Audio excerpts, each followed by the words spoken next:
to the last part of this 4-part video presentation series on trauma-informed care. Before this, we learned in part 1 about what is trauma, part 2, what are the effects of trauma, and part 3, the trauma-informed framework. In part 4, we will explore a trauma-informed action plan we can take to support students and ourselves. If you haven't taken a look at the introduction video in parts 1 through 3, we invite you to take a look at it before beginning this video. I'm Sarah Levinson. I use she, her pronouns, and I'm the Administrative Associate for the Confidential Support Team, or CST. I will be presenting today with Stacy Lynn, a CST counselor. We begin our training with a land acknowledgement. Stanford University sits on the ancestral and unceded land of the Mwekma Ohlone. Every member of Stanford has benefited from the use and occupation of this land since the institution's founding in 1885. Consistent with our values of community and diversity, we acknowledge the university's relationship and obligations to support and partner with Indigenous people. As we stated in our previous video, we also acknowledge that many Stanford community members, such as staff, faculty, and students, have experienced trauma either on or off campus at some point in their lives. We also recognize that we as faculty and staff have experienced and are experiencing much of the same traumas experienced by our students.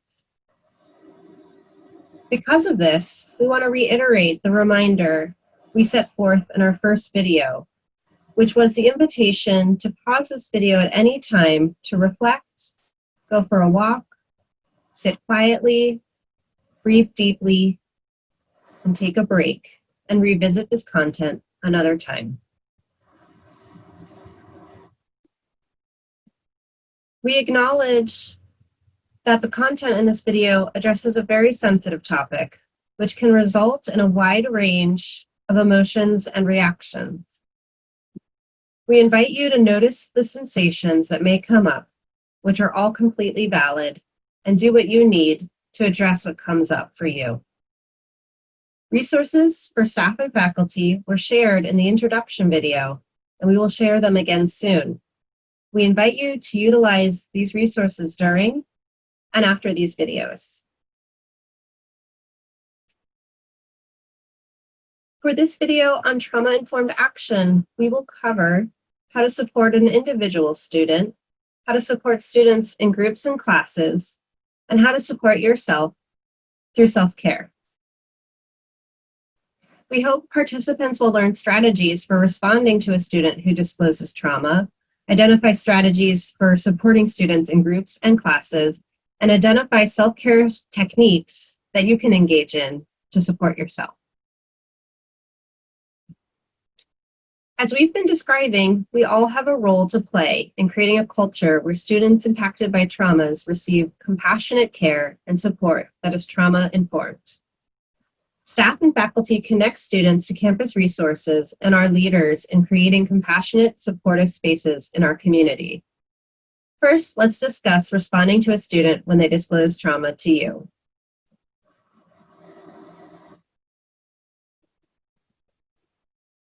Supporting a student when they disclose a trauma or seek your support. Remember, listen, believe, validate, connect. One concrete way to think about supporting a student is through the metaphor of an umbrella of support. Although you may not be able to change the weather outside, in this case the stressor or trauma, your collaborative support can be a helpful buffer for students, just like an umbrella in a rainstorm. I will go into the details of the steps to take, but a short version of what you can do is listen, believe, validate, and connect. We often worry about what to say when someone has experienced trauma. However, one of the most supportive things you can do is listen and offer your full presence as a listener.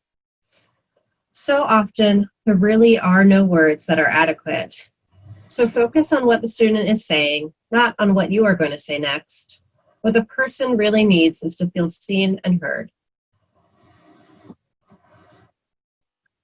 Remind students that their reactions are normal and to be expected. For example, convey to them that it makes sense that it's difficult to study or participate in a group activity. This can be a normal reaction following trauma, and that with the right support, they can feel better and in time. Remind the student that this isn't their fault, they are not alone, and that there are resources on campus to support them. A student may feel they won't be believed or are at fault for their experience, or their experiences will be dismissed. Again, try mostly to listen and let the student know you believe them and are here to support them. Be mindful of the language you use so as not to imply disbelief or blame. Avoid asking a lot of questions, except for things like, do you feel safe and how can I be of support? If you feel confused or question what happened, don't share this with the student. You can check in with staff or supervisors later. The following are important questions to ask the student to assess their safety. This will help identify what kind of supports the student might need. Is the student concerned about their physical safety or that of someone else? Are they threatening to harm themselves or others? Ask if the student is in a safe place to talk, especially important if support is by phone or video. Help the student identify a place where they feel safe and comfortable talking. Later in this video, we will list some of the campus resources for students. Additionally, the Stanford Red Folder, available online, is a helpful guide for you when assisting a student in distress and outlines all the campus resources available to students. Resources are organized into the following categories: social supports, specialized resources, and urgent resources that are available 24/7. If possible, it may be helpful to go to the Red Folder website as you speak with the student. Ask this student what kind of support they want. After you review the resources, it is up to the student to decide the next steps and the timeline. Empower the student to use their agency while deciding. Accept the student's decisions. Don't push them to do what you would do or think they should do. Reinforce the student's courage in asking for support. And please note, some students may want a support person present when contacting a resource. Ask your student if they want you or a friend to be on the call with them when they're setting up an appointment. Finally, after this conversation, take a moment to check in with yourself to determine what you need. To end this topic, I want to share some things I've learned while supporting students one-to-one, over the phone, and in person. As the administrative associate with the confidential support team, I'm at the front desk of the office and greet students and answer the business line and hotline. While I have a lot of experience as an administrative associate and studied psychology, this is the first time I've worked with a trauma-informed team. I anticipate that I may be the first staff member the student has contacted, and I commit to the following practices based on what I've learned about trauma-informed care. I explain my role and responsibilities as soon as possible to let the student know what to expect in our conversation so they can decide how to guide the conversation and how much they want to disclose.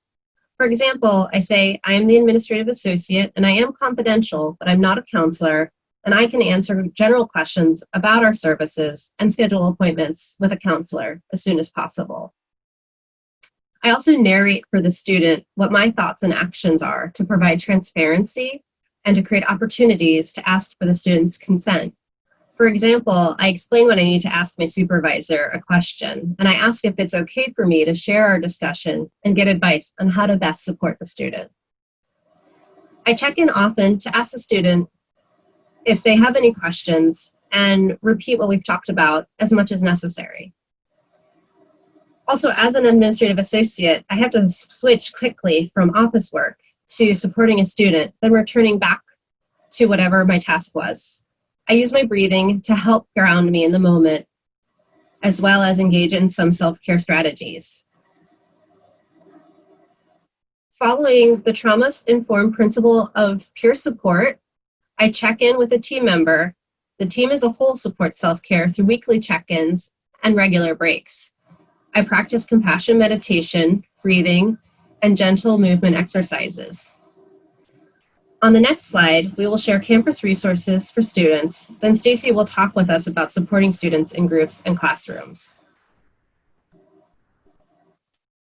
I'm Stacy Lynn. I use she, her pronouns. I'm a counselor at the confidential support team. Some of these campus resources for students include CAPS, the Counseling and Psychological Services, the confidential support team, the Office of Religious Life, and the Bridge Peer Counseling Center.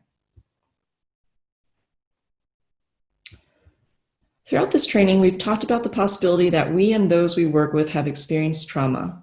We'll now discuss supporting students in group and classroom environments with the goal of making acknowledging the effects of trauma something that's built into the framework of how you structure your classes and groups. Here's a reflection activity. You're probably already doing a lot of things right. Take a few minutes to reflect and write down something you did that was trauma-informed in your work with students. Alternatively, what's something you can do in the future? You're welcome to pause the video now.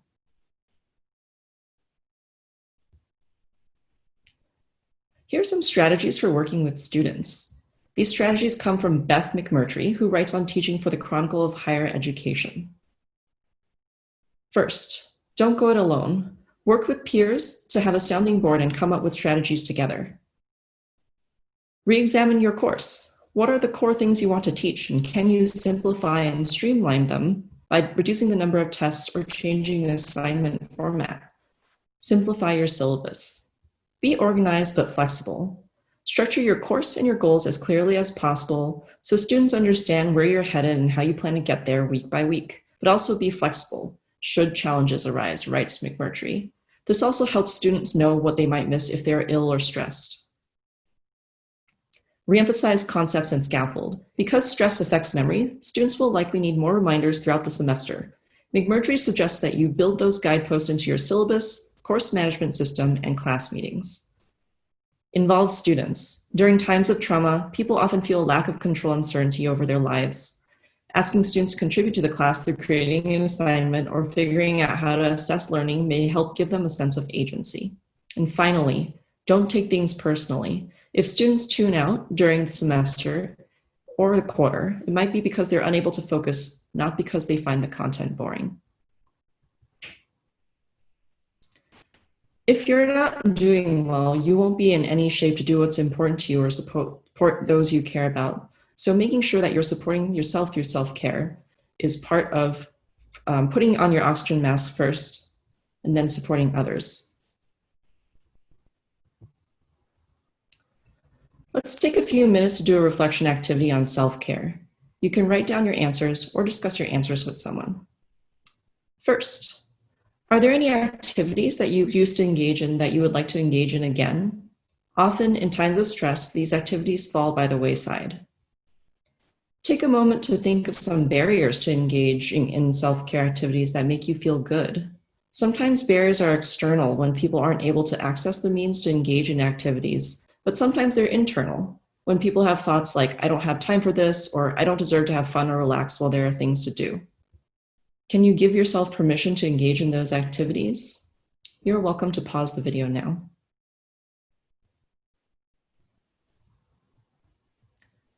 So when do I practice self-care? It's important to check in with yourself throughout the day and to recognize signs of stress and engage in self-care when you notice them. Make sure that you're taking breaks. It is not selfish to do so, and working longer doesn't always equal working better. Part of building a trauma-informed campus together is having compassion for yourself and for others. Remind ourselves that everyone's doing the best they can. Help support an environment where we can thrive, and give yourself credit for what you're accomplishing every day. Resist perfectionism, which can keep us from acknowledging the incremental progress that we make all the time. Here are some self-care practices. Exercise, breathing, nutritious food, grounding, sleep, and compassion meditation are all ways people practice self-care. Listen to yourself and your body. You know what you need, and self-care is not one size fits all. Let's try a simple self-care practice known as 1-to-2 ratio breathing, or the long exhale. You can do this practice while sitting or standing, at a meeting, or waiting in line. This practice helps relax your nervous system. As Melissa and Helen described in part 2, when we're faced with a stressor, the sympathetic nervous system is activated, and this helps us to act quickly to get out of danger. If you practice 1-to-2 ratio breathing, this activates the parasympathetic nervous system, which helps us to relax. I'll walk us through the instructions below. First, breathe in and out a few times. Breathe naturally. And on your next exhale, extend it for just a second, and then another. And continue this practice as you aim for your exhale to be twice as long as your inhale. You're welcome to pause the video now if you would like to practice more. On the next slide, we will look at campus resources for faculty and staff. Here are some campus resources for faculty and staff. Some organizations provide support for staff, including the Faculty Staff Help Center, the Office of Religious Life, and Wellness Resources from various organizations to practice self-care during COVID-19. And some of these teams provide consultations and trainings, such as CAPS, Wellbeing, Confidential Support Team, and the Wyland Health Initiative. Here's a summary of the key points of our training on trauma-informed action. When a student discloses to you, remember to listen, believe, validate, and connect them to support.